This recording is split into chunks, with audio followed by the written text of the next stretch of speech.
가족들을 주님의 이름으로 환영하고 축복합니다.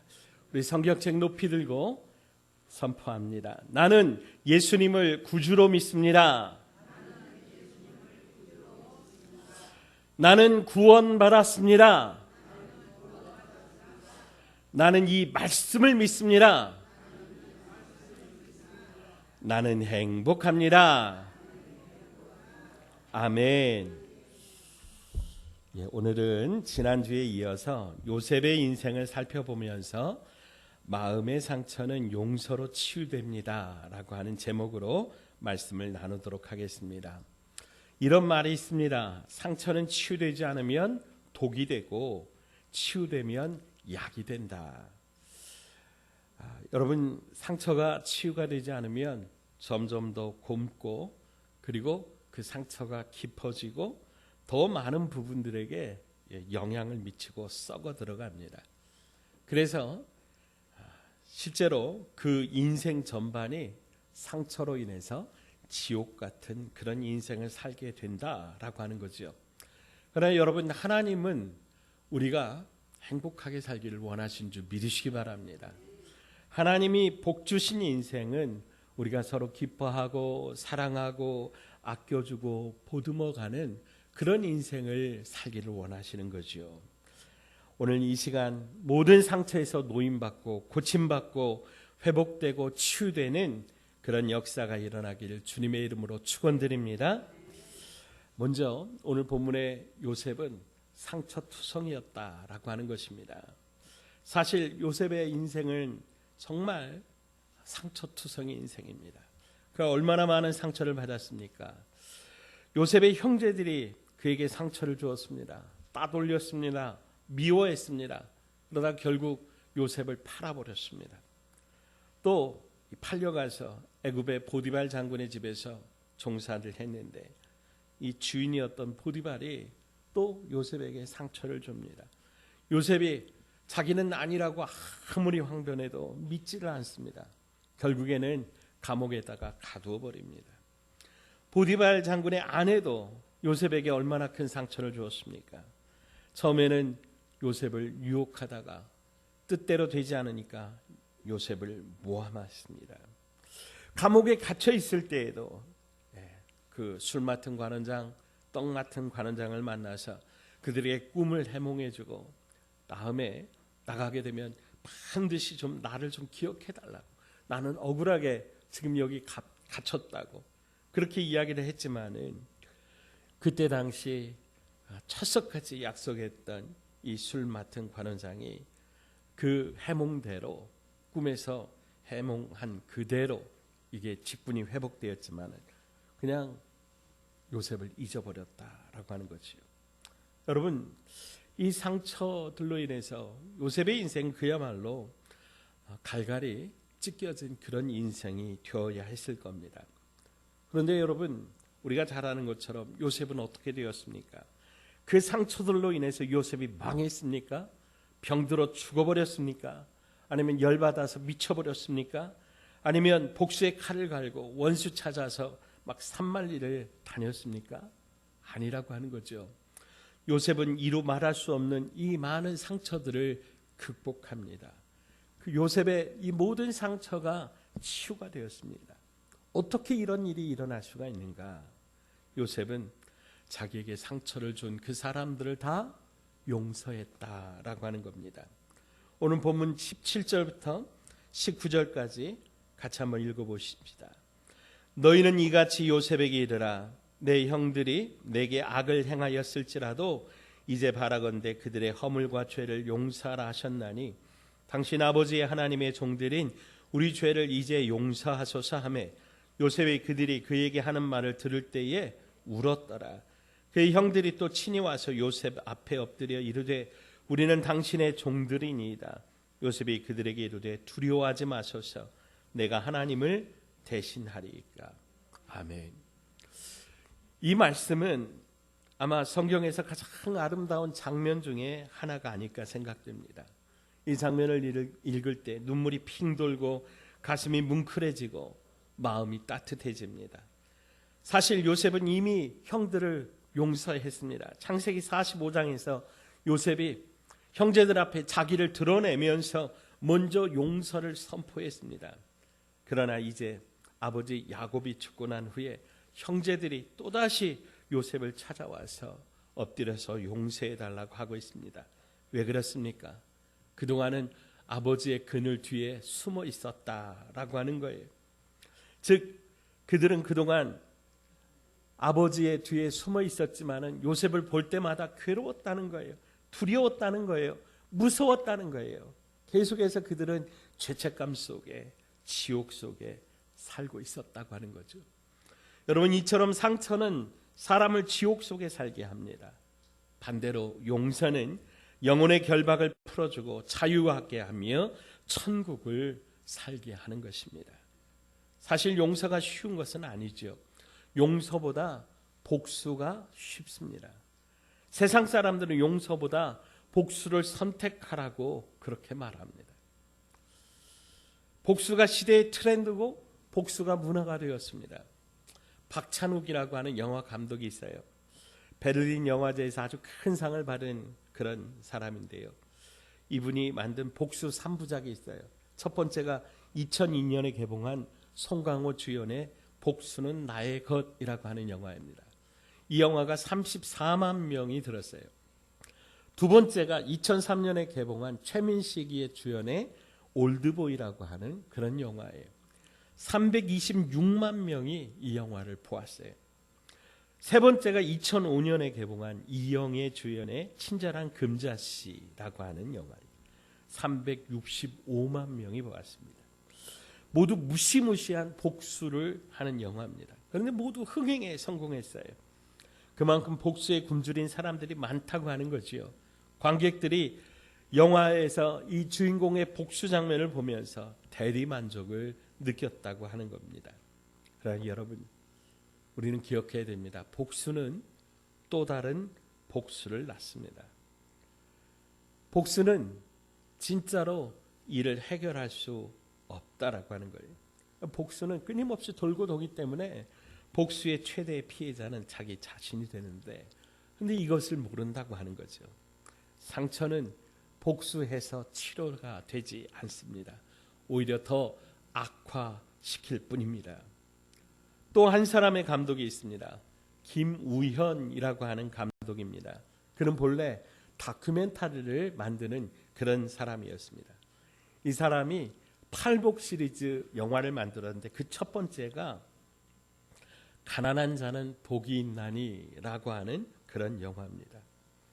이분이 지하철에서 전도를 하는 최춘선이라고 하는 한 전도자를 만나면서 그를 이렇게 따라가면서 그냥 그의 일생을 기록한 다큐멘터리 영화입니다. 그리고 나서 이분이 또 두 번째 영화를 만들었는데 애통하는 자는 복이 있나니라고 하는 영화입니다. 이 영화는 선교사님들의 삶을 조명하면서 선교지에서 자식을 잃어버린 그런 선교사님의 이야기, 이런 이야기들을 조명한 그런 이야기입니다. 그리고 세 번째 영화가 부흥의 여정이라고 하는 영화입니다. 세계 곳곳에 있는 그 부흥의 현장들을 답사하면서 그 부흥의 이야기들을 따라간 그런 영화입니다.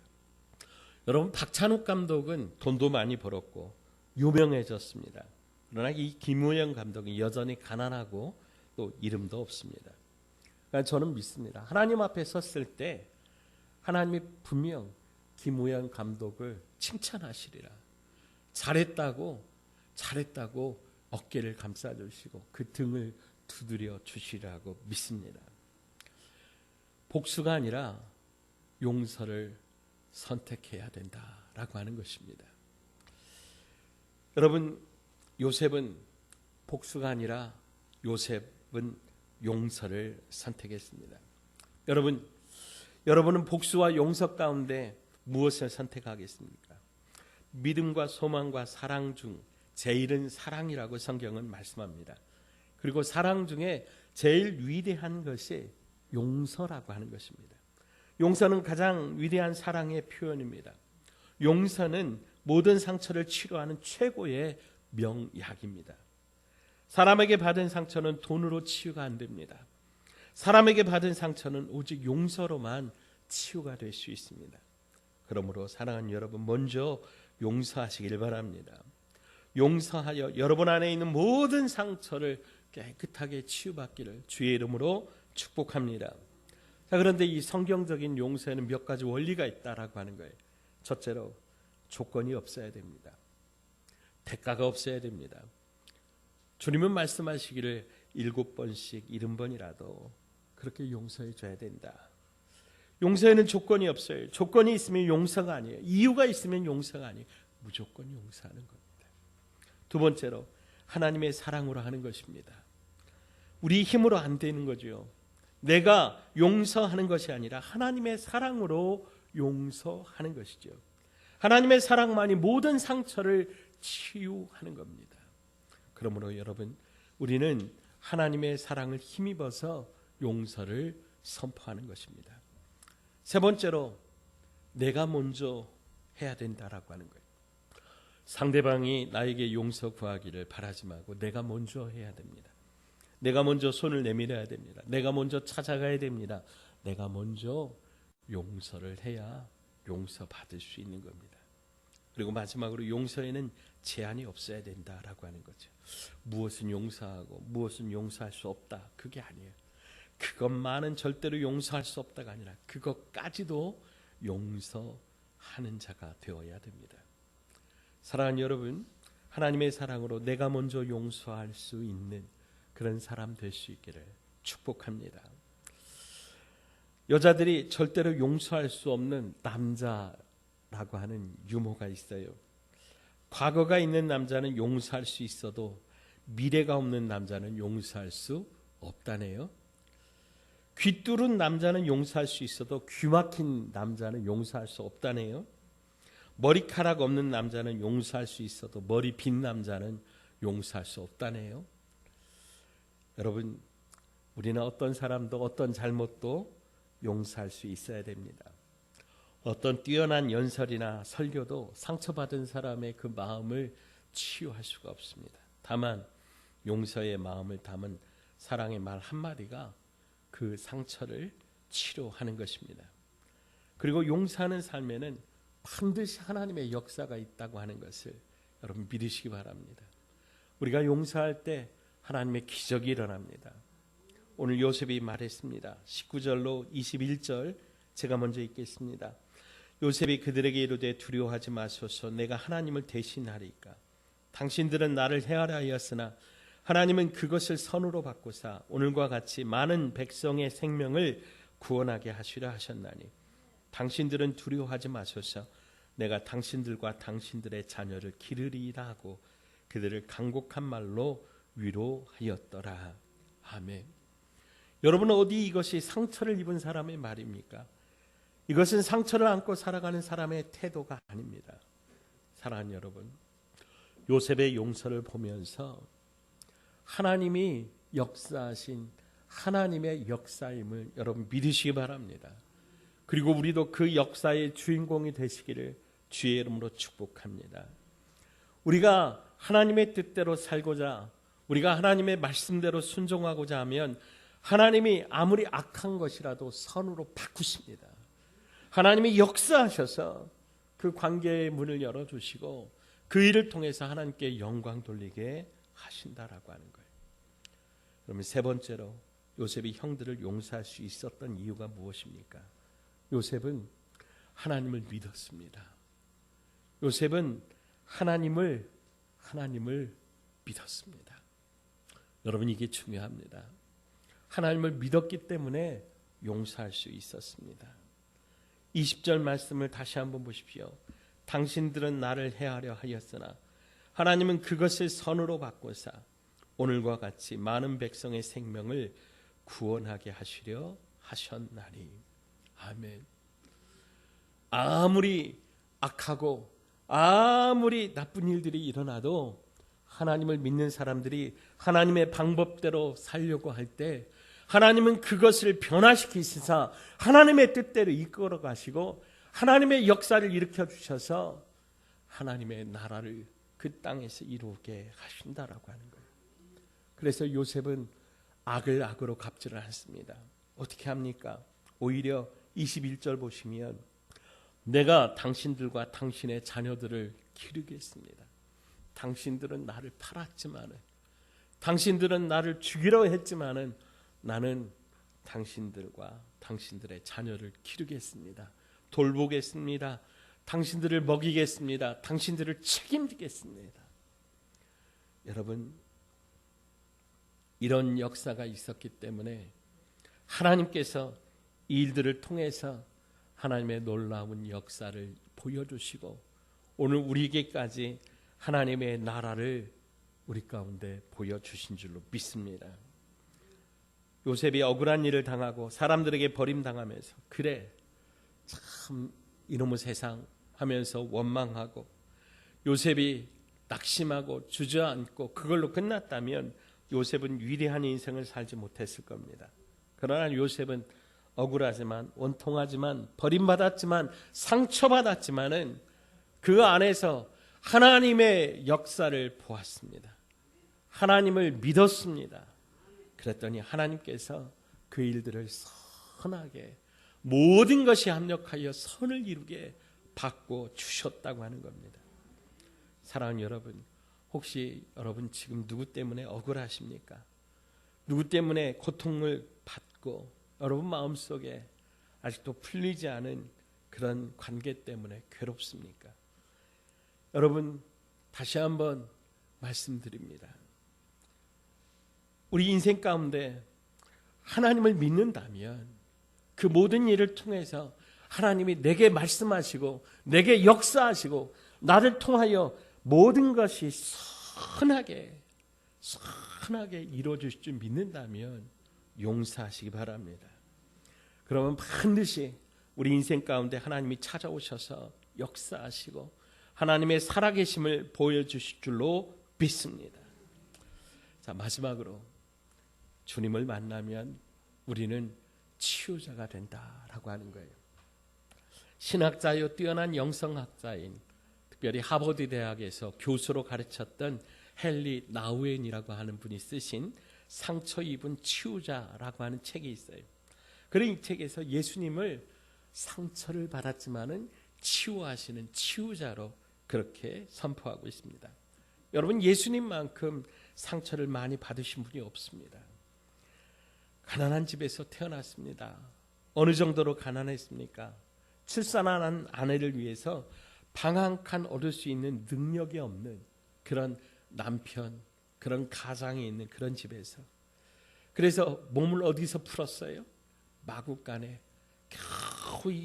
겨우 바람 맞고 아이를 누일 공간이 없어서 그 짐승의 밥 그릇에다가 아이를 뉘었습니다.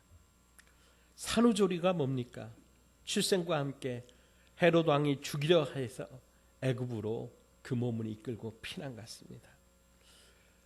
예수님의 공생애 사역하는 동안에 수많은 유대인들이 예수님을 쫓아다니면서 죽이려고 했습니다.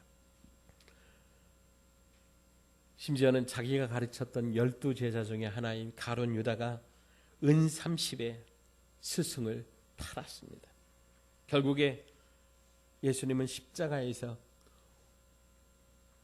그 머리에 가시면류관을 쓰고 채찍에 맞으시고, 그래서 온몸이 피투성이가 되고 손과 발에 못이 박히고 옆구리에 창에 찔려서 피 한 방울, 물 한 방울 다 남김없이 쏟으시면서 죽었습니다. 그런데 예수님은 그런 상처를 입고 죽으시면서도 아무런 원망을 하지 않으셨다라고 하는 거예요. 오히려 우리를 위하여 중보하시고 기도하셨습니다. 이 예수님의 모습에 대해서 이사야 53장 4절로 8절은 이렇게 말씀합니다. 그는 실로 우리의 질고를 치고 우리의 슬픔을 당하였거늘 우리는 생각하기를 그는 징벌을 받아 하나님께 맞으며 고난을 당한다 하였노라. 그가 찔림은 우리의 허물 때문이요 그가 상함은 우리의 죄악 때문이라. 그가 징계를 받음으로 우리는 평안을 누리고 그가 채찍에 맞음으로 우리는 나음을 받았도다. 우리는 다 양 같아서 그릇 행하여 각기 제 길로 갔거늘 여호와께서는 우리 모두의 죄악을 그에게 담당시키셨도다. 그가 곤욕을 당하여 괴로울 때에도 그 입을 열지 아니하였으며 마치 도수장으로 끌려가는 어린 양과 털 깎는 자 앞에서 잠잠한 양같이 그 입을 열지 아니하였도다. 그는 곤욕과 신문을 당하고 끌려갔으나 그 세대 중에 누가 생각하기를 그가 살아있는 자들이 땅에서 끊어지면 마땅히 형벌받을 내 백성의 허물 때문이라 하였으리요. 아멘. 예수님은 이 세상에 가장 큰 상처를 받았지만 그 상처로 다른 사람을 죽이고 원망하고 불평하고 지옥으로 만드는 것이 아니라 다른 사람을 살리고 다른 사람을 용서하고 다른 사람을 품고 다른 사람들을 이해하는 도구로 삼으셨습니다. 사랑하는 여러분, 우리는 모두 다 상처를 안고 살아가는 사람들입니다. 상처 없는 사람이 없어요. 모두 다 상처가 있어요. 근데 이 상처가 있어가지고 저마다 이 상처로 서로에게 영향을 줍니다. 남편의 상처가 아내에게 상처를 주고 아내의 상처가 남편에게 상처를 줍니다. 부모의 상처가 자녀에게 상처를 주고 자녀의 상처가 부모에게 상처를 줍니다. 성도가 서로 상처를 줘서 서로 아프고 괴롭고 우리의 삶이 지옥이 되어가는 것이죠. 사랑하는 여러분, 하나님이 우리를 그렇게 살라고 우리를 만드신 게 아니라고 하는 것이죠. 사랑하는 여러분, 하나님은 우리가 행복하게 살기를 원하십니다. 우리가 천국 같은 삶을 살기를 원하십니다. 우리가 이 상처에서 놓여 치유받고 서로 사랑하고 보듬어주고 서로 아껴주기를 원하신다라고 하는 거예요. 근데 내가 상처를 치유받아야 누군가의 상처를 치유할 텐데 오늘 우리 안에 너무도 이 큰 상처들이 있어서 이 상처가 다른 사람들의 아픔을 헤아릴 줄 모르게 하고 다른 사람들을 자꾸만 공격하게 하고 다른 사람들을 힘들게 한다라고 하는 거죠. 그러면 어떻게 해야 될까요? 여러분, 주님 앞에 나와야 합니다. 12해를 혈루증으로 앓던 여인은 주님의 뒤에 가만히 쫓아가서 주님의 옷자락을 만지자 그 상처가 치유되었습니다. 38년 된 병자는 여러분 38년 동안 병을 앓았다고 생각하고 있어요. 그 가족들이 얼마나 힘들었겠어요. 본인뿐만 아니라 그 가족들이 정말 얼마나 힘들었겠어요. 주님을 만나자 치유되었습니다. 아마 그 때문에 그 가족도 치유를 받았을 거예요. 상처를 안고 살아온 수많은 사람들이 예수님을 만나 그 몸과 마음과 영혼이 치유되었습니다. 사랑하는 여러분, 내가 치유받으면 그 치유 때문에 내 옆에 있는 사람도 치유되는 거예요. 우리 가정이 치유되면 그 치유 때문에 다른 가정도 치유가 되는 거예요. 우리 교회가 치유받으면 다른 교회들도 우리 교회 때문에 치유가 되는 거죠. 주님은 오늘 저와 여러분을 치유하여 주시라고 오늘 이 자리에 오신 줄 믿으시기 바랍니다.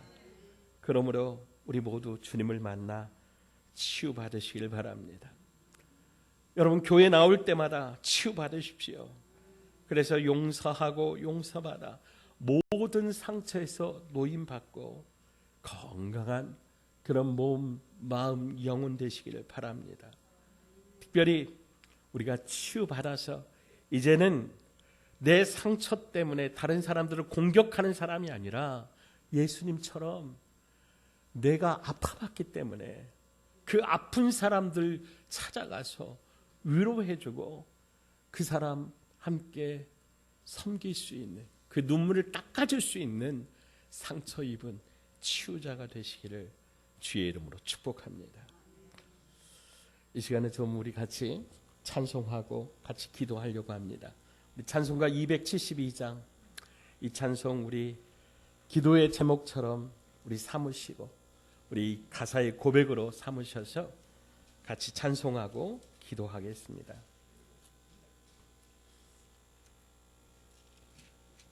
예, 전주해 주세요.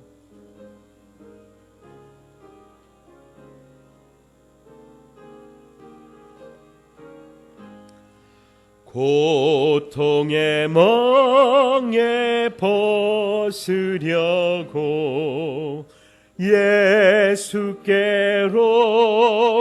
나갑니다. 자유와 기쁨 베푸시는 주께로 갑니다.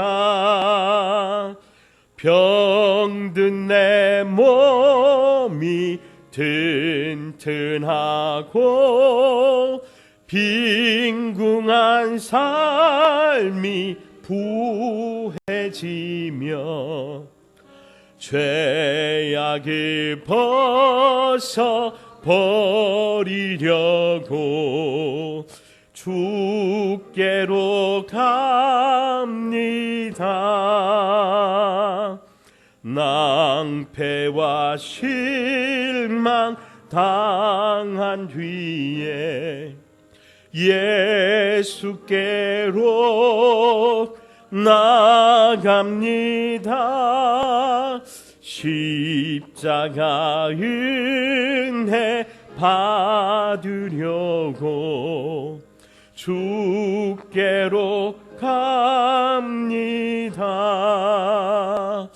슬프던 마음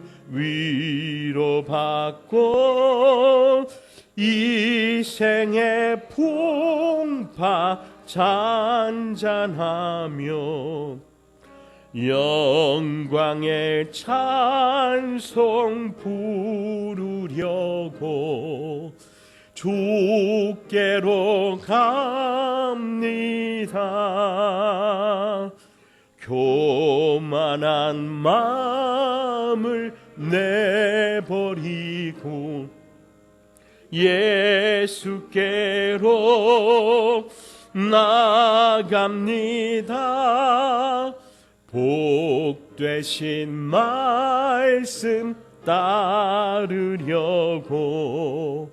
주께로 갑니다. 실망한 이 몸 힘을 얻고 예수의 크신 사랑 받아 하늘의 기쁨 맛보려고 주께로 갑니다. 죽음의 길을 벗어나서 예수께로 나갑니다. 영원한 집을 바라보고 주께로 갑니다. 멸망의 포구에 연하와 평화의 나라 다다라서 영광의 주를 배우려고 주께로 갑니다. 이 시간 우리 말씀을 기억하면서 함께 기도합시다. 하나님, 조건 없이 용서하게 하여 주십시오. 하나님의 사랑으로 용서하게 하여 주십시오. 내가 먼저 용서하게 하여 주십시오. 하나님의 인도하심과 섭리를 믿게 하여 주십시오. 주여, 용서하고 용서하여 모든 상처가 깨끗하게 치유가 되게 해달라고. 주여, 우리 가정을 치유하여 달라고, 우리 부부를 치유하여 달라고, 우리 자녀들을, 또한 우리 교회를 치유하여 달라고 우리 주님의 이름 한번 부르고 간절히 기도하겠습니다. 주여, 주시옵소서. 하나님 아버지 감사합니다. 오늘 이 시간 우리에게 말씀하여 주셔서 감사합니다. 조건 없이 용서를 하셨사오니, 하나님의 사랑으로 용서를 하였사오니, 내가 먼저 용서를 하였사오니, 오늘 우리도 요셉처럼 용서하게 하여 주옵소서. 하나님의 인도하심과 하나님의 섭리를 믿고 하나님 우리가 용서할 때에 하나님의 살아계심이 나타날 줄 믿습니다. 하나님 우리가 용서하고 용서받아 모든 상처에서 노임받게 하여 주시옵소서. 주여 우리의 가정을 치유하여 주옵소서. 우리 부부를 치유하여 주옵소서. 우리 자녀를 치유하여 주옵소서. 하나님 우리 교회를 치유하여 주옵소서. 하나님의 나라를 치유하여 주옵소서. 우리 모두 예수님 앞에 나아가 우리 주님의 옷자락을 만짐으로 하나님 우리가 모든 상처에서 놓여 자유하게 하여 주옵시고, 하나님 상처 입은 치유자가 되어서 이제 우리도 찾아가서 섬기고 나누고 사랑하며 주님의 사랑 가운데 달려갈 수 있도록 주여 역사하여 주시옵소서. 하나님 아버지, 오늘 요셉의 용서를 통해 우리도 용서하고 용서받아야 하는 것을 알게 하여 주시니 감사합니다. 우리 마음속의 모든 상처들이 예수님의 이름으로 다 치유되게 하여 주옵소서. 우리 육체의 모든 상처가 예수의 이름으로 치유되게 하여 주옵소서. 우리 가정의 상처가, 우리 교회의 상처가 예수의 이름으로 치유되게 하여 주옵소서. 이제 우리도 예수님처럼 상처 입은 치유자가 되어 내가 아파봤으니 이것 때문에 아파하는 다른 사람들 함께 돌보고 섬기며 작은 예수로 살게 하여 주시옵소서. 예수님 거룩하신 이름으로 간절히 기도하옵나이다. 아멘.